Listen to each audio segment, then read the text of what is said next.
मिलिए भूटिया घोड़े से। कद में छोटा लेकिन दिल का बहुत बड़ा। भूटिया घोड़े हिंदुस्तान के सिक्किम और दार्जिलिंग के ऊंचे पहाड़ों में पाए जाते हैं। इनका जिस्म मजबूत और खाल घनी होती है, इसीलिए ये ठंडे मौसम और मुश्किल रास्तों के लिए बने हैं।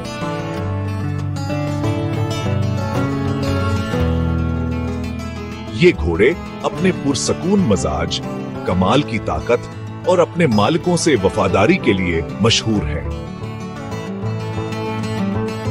भूटिया घोड़े तकरीबन 12 हाथ ऊंचे होते हैं, ज्यादा लंबे नहीं लेकिन बहुत ताकतवर।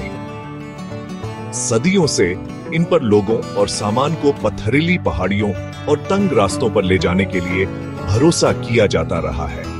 ट्रेक टाइगम 0.5 उनकी तारीख हिमालयाई सकाफत से जुड़ी है, जहां उन्हें सिर्फ जानवर नहीं समझा जाता बल्कि वो साथी और मददगार हैं।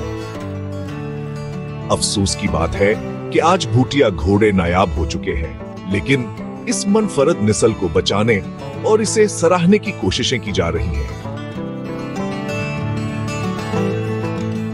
अगर आप ऐसे घोड़ों को पसंद करते हैं जिनमें जज्बा हो और जो एक कहानी रखते हों, तो भूटिया घोड़ा वाकई एक छुपा हुआ खजाना है।